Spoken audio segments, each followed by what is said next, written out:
राज्य में जारी रही लगाण वर्षा आसंता 12 तारिख जाए पागरे परिवर्तन हेब नाही।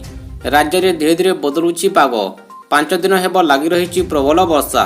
यह आसंता 12 तारिख जाए लगी रहिबो बोली आंचलिक पाणीपाग विज्ञान केन्द्र यही पूर्वानुमान देइछि। आज मालकानगिरी, कोरापुट, नवरंगपुर, कलाहांडी, बलांगीर, नुआपड़ा, बरगढ़, झारसुगुड़ा, सुंदरगढ़, केन्दुझर भली जिले में प्रबल वर्षा हो पारे।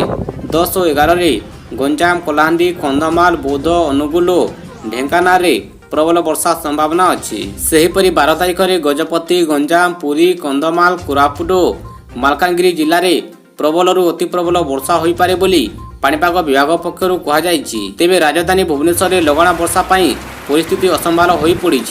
चारिआडे रास्ता सारा खोला ड्रेन थिबा बेले विपदपूर्ण अवस्था जीवा आसिबा करुछंती लोक माने, किंतु एथिप्रति बीएमसी रो कौनसी नजर पड़ू नाही।